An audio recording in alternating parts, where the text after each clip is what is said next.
Meus irmãos, muito bom dia. Que a graça e a paz do nosso Senhor Jesus Cristo esteja com todos vocês. É uma alegria mais uma vez estarmos aqui nessa manhã, agradecidos ao Senhor pela bênção e nos reunirmos na casa do Senhor, na presença do Senhor, para louvarmos e bendizermos o nome do Senhor. Fomos muito edificados ontem com a palavra do Senhor, trazida pelo seu servo, e também com a comunhão dos irmãos, com a alegria de comemorarmos aqui juntos com vocês 35 anos de história da Igreja Presbiteriana aqui no Guará 2. Nós louvamos ao Senhor pela vida do reverendo Roster, pela vida da sua família, amigos nossos, como ele já disse aqui.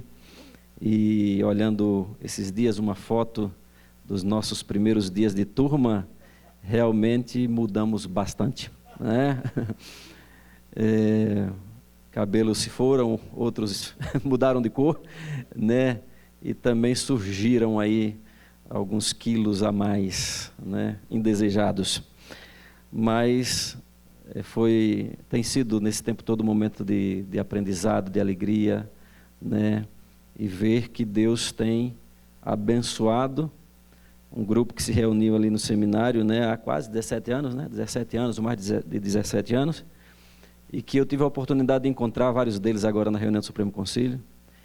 E esses irmãos nos seus campos aí espalhados pelo Brasil, fazendo o seu trabalho, abençoando as igrejas, edificando o povo do Senhor, o corpo de Cristo, sendo fiel ao Senhor e à sua palavra. Nós nos alegramos em nome de Jesus, que daquela turma, né, muitos estão aí servindo ao Senhor nos seus campos, louvando, exaltando o nome do Cordeiro. Queremos fazer o nosso abraçar aqui o reverendo Juarez, né? Sua esposa, e é um prazer revê-los também nessa manhã. Trazemos o nosso abraço, reverendo, para a sua igreja, em nome da Igreja Presbiteriana Central, lá de Paracatu, onde temos a graça de servir ao Senhor juntamente com aqueles irmãos, e estamos lá agradecendo a Deus e orando também pela vida de vocês aqui. O Roster é filho da Igreja Presbiteriana Central de Paracatu, e temos um carinho muito especial por ele, por sua família, bem como toda a igreja o tem. Meus queridos, nós queremos convidá-los nessa manhã para que abram as suas Bíblias no livro de Atos dos Apóstolos, o capítulo 19. Estava aqui aberto nessa passagem e o reverendo Roster disse assim: eu já preguei nesse texto. Eu disse aí, que responsabilidade, né? Mas também é difícil a gente encontrar um texto que ele não tenha pregado ainda. Outro dia ele estava me falando que tem semanas aí que ele prega 8, 9 vezes, então é difícil encontrar algum texto que ele ainda não tenha passado por ele e feito uma pregação.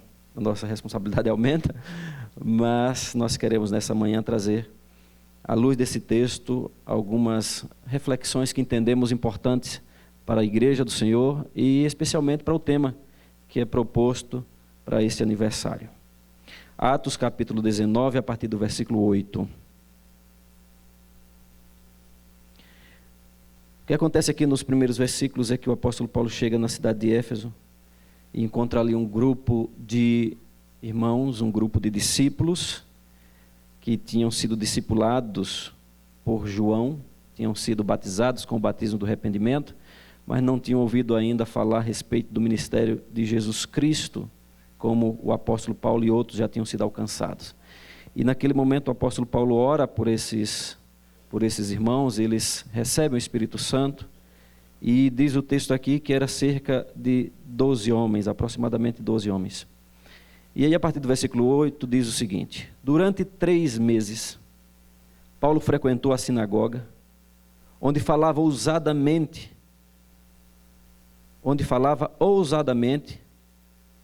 dissertando e persuadindo com respeito ao reino de Deus. Visto que alguns deles se mostravam empedernidos e descrentes, falando mal do caminho diante da multidão, Paulo, apartando-se deles, separou os discípulos, passando a discorrer diariamente na escola de Tirano. Durou isso por espaço de 2 anos, dando ensejo a que todos os habitantes da Ásia ouvissem a palavra do Senhor, tanto judeus como gregos. E Deus, pelas mãos de Paulo, fazia milagres extraordinários, a ponto de levarem aos enfermos lenços e aventais do seu uso pessoal, diante dos quais as enfermidades fugiam das suas vítimas e os espíritos malignos se retiravam.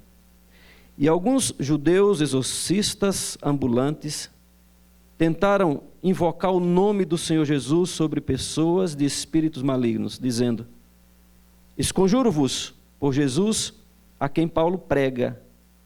Os que faziam isto eram 7 filhos de um judeu chamado Seva, sumo sacerdote. Mas o espírito maligno lhes respondeu: conheço a Jesus e sei quem é Paulo, mas vós, quem sois? E o possesso de espírito maligno saltou sobre eles, subjugando a todos, e de tal modo prevaleceu contra eles, que desnudos e feridos fugiram daquela casa. Chegou esse fato ao conhecimento de todos, assim judeus como gregos habitantes de Éfeso. Veio temor sobre todos eles, e o nome do Senhor Jesus era engrandecido. Muitos dos que creram vieram confessando e denunciando publicamente as suas próprias obras.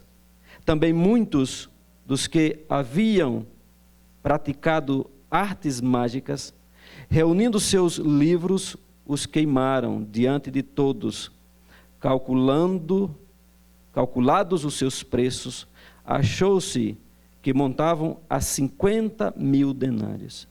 Assim a palavra do Senhor crescia e prevalecia poderosamente. Vamos orar, feche seus olhos e nós vamos falar com o Pai do céu mais uma vez nessa manhã. Vamos pedir a Ele que nos abençoe mais uma vez pela sua palavra. Pai, em nome de Jesus, nós louvamos o Teu nome nessa manhã. Nós estamos agradecidos, Senhor, porque só o Senhor é Deus. Só o Teu nome é digno de louvor e adoração. Só o Teu nome, ó Deus, é exaltado e glorificado. Pai, nós queremos nessa manhã mais uma vez agradecer ao Senhor pela existência dessa igreja aqui nesse lugar. Pai, nós louvamos o Teu nome pelos seus 35 anos de história, de pregação da Tua palavra, de transformação de vida aqui nesse lugar. Nós louvamos o Teu nome, ó Deus, porque o Senhor tem levantado homens, mulheres, que no decorrer destes anos, ó Deus, tem abençoado poderosamente este bairro com a mensagem cristalina do Evangelho da Graça. Nós louvamos o Teu nome pelos seus pastores, pelo reverendo Roster e toda a sua equipe pastoral. Nós louvamos o Teu nome, ó Deus, pelo conselho dessa igreja. Homens, ó Deus, tementes ao Senhor. Louvamos o Teu nome pela junta de diáconos dessa igreja. Homens chamados para servir ao Senhor, às vezes no silêncio, mas dedicando o seu tempo para o serviço da causa do Mestre.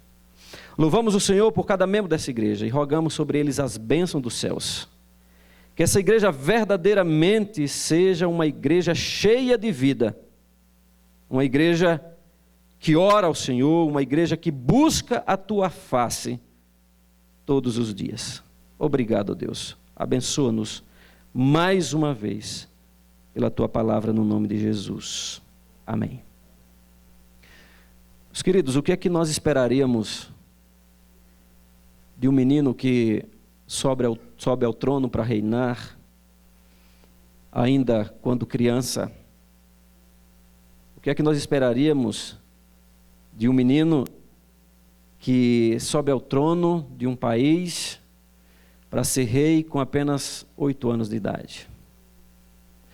Quando nós lemos a palavra do Senhor, principalmente quando nós deparamos com alguns textos que falam sobre avivamento, sobre reforma, nós vamos encontrar histórias como a história de Josias, um homem que ainda, quando menino, é chamado por Deus para reinar, e é interessante que a história de Josias, ela é marcada por uma história não muito agradável. Antes do seu reinado, reina, sobe ao trono o seu avô e faz o que era mal perante o Senhor. Depois dele vem o seu pai, que também faz o que é mal perante o Senhor. Aproximadamente 50 anos de reinado de homens que não temem a Deus, que se distanciam de Deus e que fazem o que é mal perante o Senhor. Mais de 50 anos, o povo fica sem adoração a Deus, sem a palavra de Deus, sem glorificar a Deus, sem exaltar o nome de Deus. Mas aí Deus chama Josias. Com 16 anos ele começa já a fazer o contrário daquilo que os seus pais faziam, e ele começa a observar que tudo aquilo que estava sendo praticado no seu reinado, a herança deixada pelo seu pai e pelo seu avô, não é algo que ele entende que deveria continuar no seu reinado. E já com aproximadamente 26 anos, ele se depara com a verdade, com a lei de Deus, e ele começa a fazer transformações na casa do Senhor, na vida do seu povo, e é dito de Josias que ele é um dos maiores reis de Judá, porque fez o que era reto perante os olhos do Senhor. Mas o que foi marcante na vida do rei Josias, e que isso se estendeu para o seu reinado, é que ele se deparou com a palavra. Meus queridos, quando nós estudamos a respeito das histórias dos avivamentos, quando nós estudamos a partir da Bíblia e todas as histórias dos avivamentos, nós encontramos que há algo em comum. Que não existe nenhum avivamento que não parta da palavra do Senhor. Que não existe a possibilidade de termos igrejas avivadas se essas igrejas, elas não estão voltadas para a palavra de Deus. Hoje em dia nós encontramos, e não precisamos ir muito longe, nós abrimos aí o nosso computador e vamos encontrar em várias páginas de igreja, ou várias denominações, muitos encontros que falam a respeito de avivamento, de reavivamento. Mas nós não encontramos nesses avivamentos, ou nós não encontramos nesses encontros de avivamento, nesses congressos de avivamentos, nenhum deles que fala da importância e do valor da palavra de Deus para a vida da igreja. Porque muitas vezes isso não dá ibope. Eu lembro de uma vez que eu ainda era jovem, antes de ir ao seminário, e na minha cidade tinha muito dessa questão de quando uma igreja fazia aniversário, então convidava todas as igrejas da cidade, né? E uma igreja tradicional da cidade fez aniversário, e claro, nós fomos convidados e fomos ali. Fizemos as nossas comitivas, as nossas caravanas e fomos para essa igreja. Mas eu lembro de uma coisa que marcou. Eu sempre, de igreja presbiteriana, tradicional, e aí eu chego naquela igreja, não era presbiteriana, graças a Deus. E então, eu começo a ver alguma coisa. Primeiro que o culto não tinha fim. Todo mundo tinha que vir cantar, e obrigado pela oportunidade em nome de Jesus. Estou me denunciando já aqui quase. Então a igreja começou, muita gente cantava. Daqui a pouco, chegou um momento precioso, o pregador vai pregar a palavra. E aí ele chega e faz uma pergunta assim para a igreja, que é uma pergunta impressionante. Ele chega e pergunta o seguinte: olha, meus queridos irmãos, o que é que vocês querem hoje? Vocês querem palavra ou querem revelação? E é claro que aquele auditório caloroso optou pelo segundo. Nós queremos revelação. E a revelação da qual ele falava, que eu já imaginava que era, ele se pôs lá na frente, ele não pregou a palavra, porque a igreja pediu revelação.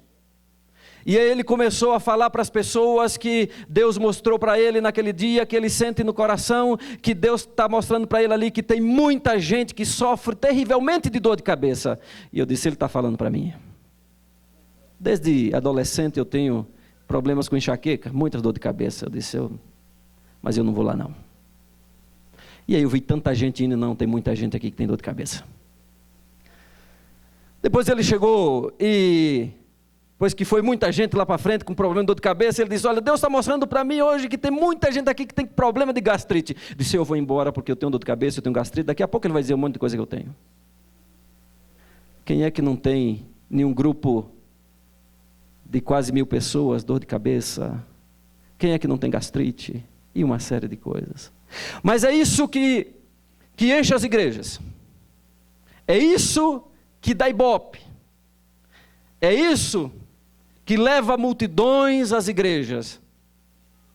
Um evangelho genérico, que tenta solucionar os problemas da igreja. Um evangelho tabajara. Mas não é desse evangelho que a igreja presbiteriana vive, graças a Deus. Ela vive do evangelho da graça. Ela vive da palavra do Senhor. Ela está baseada na palavra do Senhor. E aqui, meus queridos, o texto que nós lemos fala de uma igreja que foi ensinada, que foi educada na palavra do Senhor. O apóstolo Paulo chega na cidade de Éfeso, e através do ministério do apóstolo Paulo na cidade de Éfeso, se cria uma igreja, cresce uma igreja, ele começa a pregar na sinagoga, as pessoas não querem ouvir, muitos ali não aceitam o caminho, muitos ali não aceitam o evangelho da graça do Senhor Jesus Cristo, e o apóstolo Paulo vai para um outro lugar, e começa a pregar, leva aqueles discípulos, e começa a pregar o evangelho. A cidade de Éfeso aparece uma igreja, surge uma igreja que é uma das igrejas mais amorosas. Quando nós lemos aqui, a partir desse capítulo, e vamos para o versículo 20, nós vamos encontrar um dos momentos mais preciosos, quando o apóstolo Paulo vai se despedir dessa igreja, que os irmãos ali começam a chorar e não querem deixar o apóstolo Paulo embora, quando ele diz, olha, vocês não vão ver mais o meu rosto. Depois, quando nós vamos lá, para a carta que Jesus Cristo escreve às suas igrejas, nós vamos encontrar porque que o Senhor Jesus Cristo diz para aquela igreja, olha, eu tenho porém contra ti que tu abandonaste o teu primeiro amor, te arrepende e volte às práticas das primeiras obras. Jesus Cristo não vai em nenhum momento denunciar essa igreja porque ela não tinha uma boa doutrina. Jesus Cristo não vai falar dessa igreja que ela não andava bem nos caminhos dele. Vai dizer, olha, vocês abandonaram o primeiro amor, volta à prática das primeiras obras. Porque a igreja nasceu do evangelho, a igreja nasceu da palavra de Deus. Meus queridos, nós olhando para esse texto, nós vemos aqui evidências, nós vamos falar apenas de algumas, a respeito de um verdadeiro avivamento. Evidências, marcas verdadeiras de um verdadeiro avivamento. E nós entendemos que avivamento, primeiramente, acontece quando a palavra de Deus é pregada com fidelidade. Não existe avivamento quando a igreja não prega a palavra do Senhor. O apóstolo Paulo, ou o Lucas nos diz aqui, que o apóstolo Paulo ficou ali naquela cidade aproximadamente 2 anos, pregando a palavra de Deus. Imaginem vocês, ter na sua igreja o apóstolo Paulo pregando 2 anos a palavra do Senhor, falando a respeito de Jesus Cristo, falando a respeito da graça do Senhor Jesus, do evangelho do Senhor Jesus Cristo. E essa igreja agora ouve o verdadeiro evangelho, o genuíno evangelho, que vai causar as suas mudanças e as suas transformações, toda a sua caminhada. Não existe, meus queridos, avivamento, se nós não voltarmos a nossa vida para a palavra do Senhor. E infelizmente, nós vemos hoje nos nossos dias, na história da igreja do Brasil, uma igreja que cresce, uma igreja que está aí crescendo muito, mas nós não vemos na nossa sociedade as mudanças que o evangelho e que somente o evangelho pode fazer. Porque nós encontramos uma igreja analfabeta da palavra do Senhor. As pessoas não querem a Bíblia. As pessoas não querem Deus, as pessoas querem as promessas de Deus. Muitas vezes nós vamos para o culto não para adorar, nós vamos para o culto para receber. E daí nós dizemos assim, olha, esse cântico eu não gosto, esse hino eu não gosto, Ah, eu não gostei da mensagem hoje. Ah, eu não gostei da apresentação do Ministério de Louvor. Porque muitas vezes nós achamos que o culto é feito para nós. E aí nós gostamos ou não gostamos. Quando na verdade nós temos que vir para a casa do Senhor, na presença do Senhor, nos rendermos ao Senhor para adorá-lo e glorificá-lo, porque Ele é digno de todo louvor e de toda adoração. E aonde é que nós vamos aprender isso, meus queridos? Na palavra de Deus. Nós encontramos hoje muitas igrejas cheias de pessoas vazias e vazia de pessoas cheias do Senhor e da sua palavra. O apóstolo Paulo já havia exortado a Timóteo, seu filho na fé, com respeito a isso. E ele vai dizer o seguinte: olha, Timóteo, virão dias difíceis, dias maus, onde as pessoas rejeitarão a sã doutrina, onde as pessoas terão como coceiras nos ouvidos para não ouvir a palavra. Mas Timóteo, permanece firme, prega a palavra, corrige, repreende, exorta em tempo e fora de tempo, com toda a perseverança e com toda a doutrina. Meus queridos, nós somos hoje, como crentes, como igreja presbiteriana, pastores presbiterianos, nós andamos como contra a correnteza. Porque aquilo que nós pregamos, que é a palavra de Deus, muitas vezes não é o que a igreja quer. Mas nós não devemos pregar o que a igreja quer ouvir, mas o que ela necessita. E o que vai mudar os corações, o que vai trazer luz, vida para a igreja do Senhor, é o Evangelho Sagrado, é a palavra do Senhor Jesus Cristo.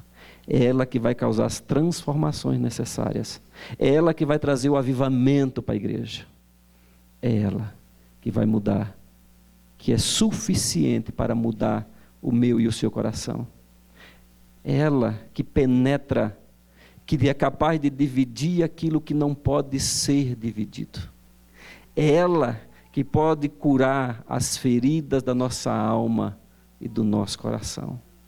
É ela que vai causar todas as mudanças que nós necessitamos para vivermos aqui, de forma que agrademos e glorifiquemos o nome do Senhor. O salmista vai dizer que essa palavra deve ser guardada, plantada, escondida no nosso coração, para não pecarmos contra o Senhor. E ele mesmo vai dizer que ela é a lâmpada para os nossos pés e luz para os nossos caminhos. E ele vai dizer que para você, jovem, guardar puro o seu caminho, você tem que observar nela.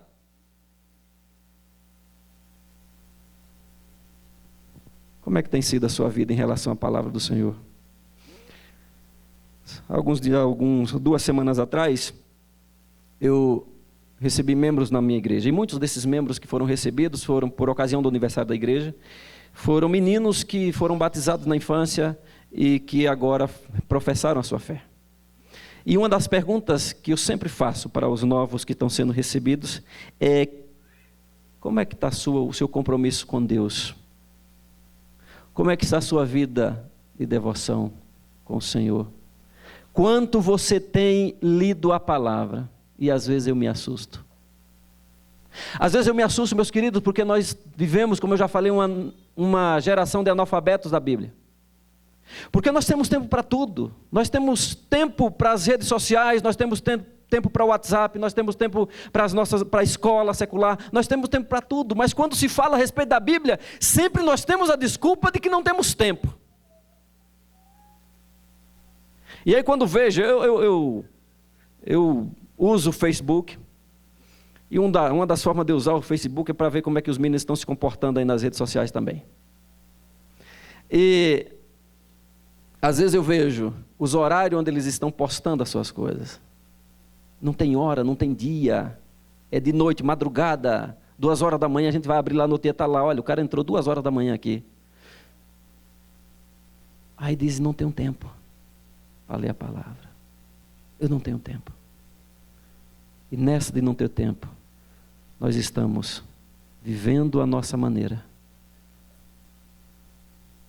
não estamos usufruindo aquilo que Deus tem de melhor para nós. Um dos grandes momentos que eu encontro de que a igreja levou a palavra do Senhor a sério é lá em Atos capítulo 6. Que normalmente nós lemos aquele texto e colocamos ele com respeito à eleição dos diáconos. É claro que ali surgiu a eleição dos diáconos. Mas é interessante, meus queridos, que o que estava acontecendo ali era de vital importância para a vida da igreja. A igreja, o reverendo Hernandes vai dizer ali que Deus, citando John Stott, vai dizer que o inimigo traz ali uma estratégia para tirar a igreja do caminho, que é a distração. Porque a igreja estava crescendo, e aí a murmuração de algumas viúvas porque não estavam recebendo o suprimento diário. E aí os apóstolos têm agora diante de si a possibilidade de abandonar o seu projeto, que é pregação e palavra, pregação e oração. Mas a igreja reúne a assembleia e diz o seguinte: olha, não é razoável, não é bom que nós deixamos de fazer aquilo que devemos fazer, aquilo que é da nossa alçada, para servirmos as mesas. É importante que as pessoas sejam assistidas, mas nós não podemos deixar o ensino da palavra e a oração, ou a oração e o ensino da palavra. Nós vamos sim escolher homens cheios do Espírito Santo, não qualquer um, cheios de sabedoria, de fé do Espírito Santo, e quanto a nós nos consagraremos à palavra e à oração. Meus queridos, não existe igreja saudável sem oração e palavra.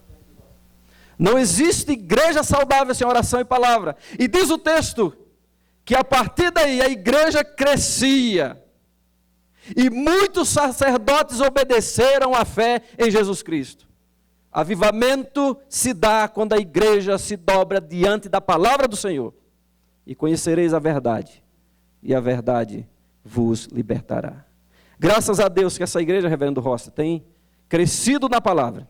Graças a Deus que essa igreja tem sido edificada na palavra. E a gente vê isso nas orações dos irmãos, a gente vê isso no comportamento dos irmãos, a gente vê isso nos cânticos que são cantados, a gente vê isso na conversa com os irmãos, que é uma igreja que anda na palavra.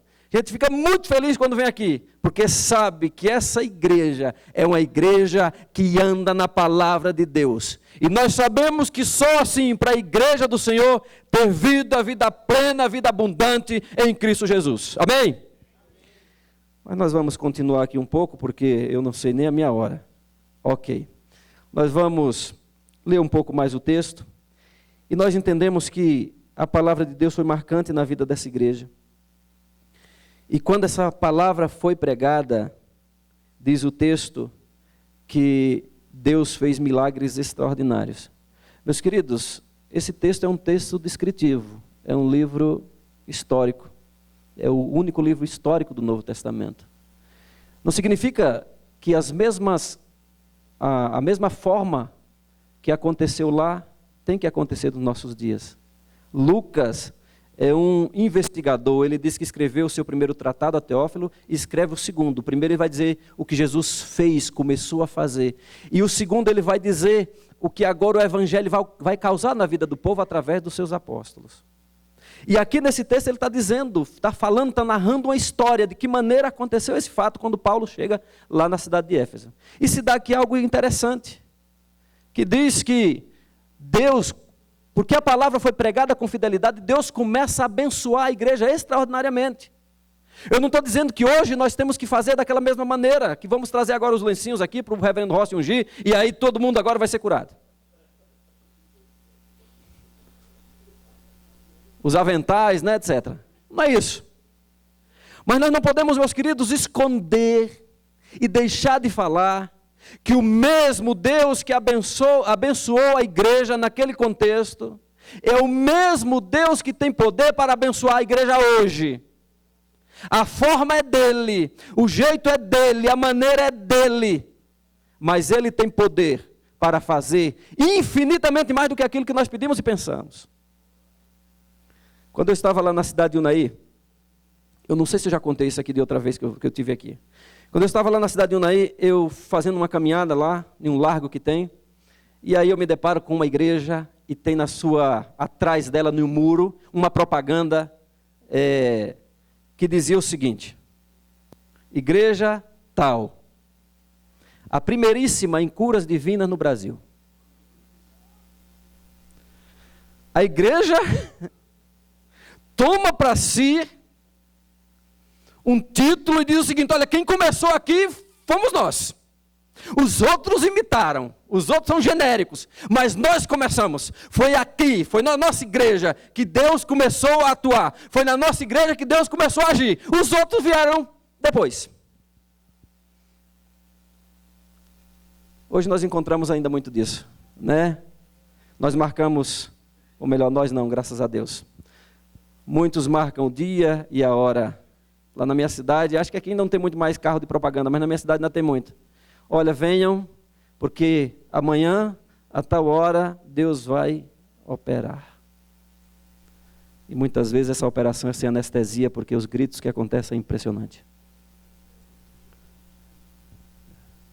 Nesse momento, nesse lugar, nós até cantamos antigamente um canto que diz assim, né? Nesse dia feliz, nesse santo lugar, eu marquei um encontro com Deus. Eu cheguei e disse: Deus, olha, vem aqui, eu vou estar te esperando. Os queridos, Deus age, Ele é livre para agir, como Ele quer, na hora que Ele quer, conforme o seu poder. E o texto nos diz que Deus, através de Paulo, outra coisa que é muito importante, meus queridos, nós observamos que não era Paulo que fazia os milagres, era Deus quem fazia os milagres. Nós observamos também nesse texto, meus queridos, que o nome de Jesus Cristo era glorificado. Tudo que nós fazemos é para a glória do Senhor. A igreja precisa entender que não existe avivamento quando Cristo não é exaltado e glorificado. A igreja precisa entender que a nossa reunião é para glorificar o Senhor. A igreja precisa entender que o nosso culto é para a glória do Senhor. A igreja precisa entender que a nossa vida é para a glória do Senhor. Que se eu não glorificar ao Senhor com a minha vida, o meu cântico não vai glorificar a Ele. Tudo que nós fazemos ou pensarmos em fazer, que seja tudo para a glória e honra do nome do Senhor. Porque dele, por Ele, para Ele são todas as coisas, a Ele seja a glória eternamente. Amém. Mas, meus queridos, terminando, o reverendo Rossi já me falou que meu tempo já foi. Que não existe verdadeiro avivamento sem renúncia, sem confissão de pecado. Eu até fui tentado a mudar a ordem aqui do texto, mas eu queria deixar aqui para o final. O texto nos diz que muitos vieram denunciando publicamente os seus pecados. Muitos que praticavam magias queimaram os seus livros em praça pública, e Lucas até vai dizer aqui o quanto foi esse dia, quanto foi queimado de livros. Meus queridos, não existe avivamento se nós não nos dobrarmos diante do Senhor arrependidos dos nossos pecados. Nós não podemos estar na presença do Senhor sem confessarmos os nossos pecados. A gente vive hoje uma igreja que não fala sobre pecado. E os avivamentos que nós encontramos aí, as chamadas para os avivamentos, não fala sobre confissão de pecado. Porque ninguém quer ir para um avivamento, para um culto desse, para uma reunião dessa, para um congresso desse. Quando chega lá, a pessoa vai dizer assim: olha, você é pecador, você tem que deixar o seu pecado, você tem que confessar os seus pecados ao Senhor. As pessoas não querem isso. Elas querem falar de poder, mas poder para quê?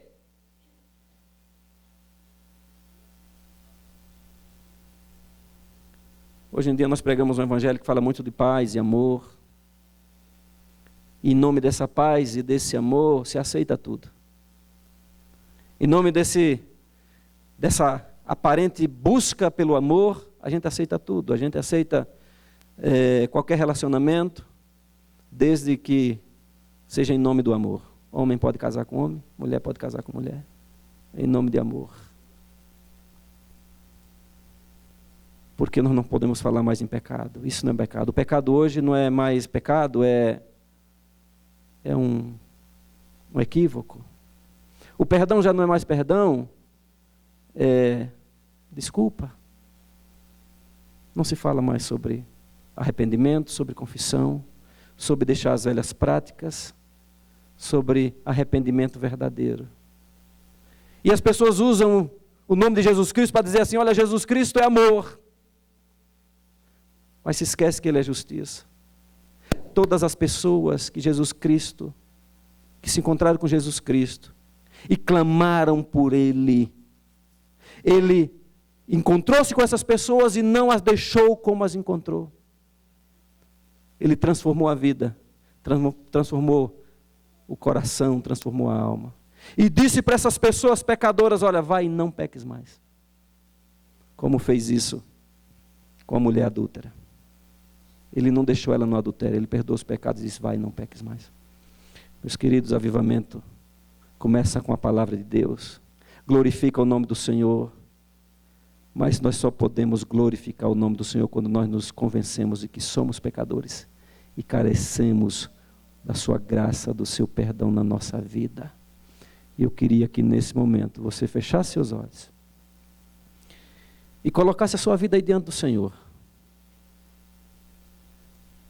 Pensasse aí no seu coração: Senhor, eu tenho depositado realmente a minha vida dentro do Senhor, eu tenho meditado na Tua palavra, eu tenho orado, eu tenho buscado ao Senhor de todo o coração. Pai, eu tenho me preparado para ver o extraordinário de Deus na minha vida, não o que eu quero, mas o que Tu queres. Pai, eu tenho glorificado a Cristo com a minha vida. Pai, eu confesso hoje os meus pecados, ó Deus. Pai, eu quero deixar os meus velhos hábitos. Pai, eu quero declarar diante do Senhor, em nome de Jesus, que eu sou pecador e eu careço do Teu perdão, para que eu tenha, ó Deus, uma vida avivada. Que essa seja a sua oração, meu querido. Confesse ao Senhor os seus pecados e os deixe, para que assim você veja o agir de Deus na sua vida, na sua família, na sua casa e na sua igreja. Que toda a glória seja dada ao nome do Cordeiro, que todo louvor seja dado ao nosso Deus, que aqui, agora e todos os dias da nossa vida, o nome do Senhor seja exaltado e glorificado. Ó Deus, abençoa a Tua igreja, abençoa o Teu povo. Vem, ó Deus, com graça, com poder, com os Teus avivamentos, começando, ó Deus, na Sua liderança. Ó Deus, indo a toda a igreja, em nome de Jesus, para a glória de Jesus. Amém. Deus abençoe, meus queridos.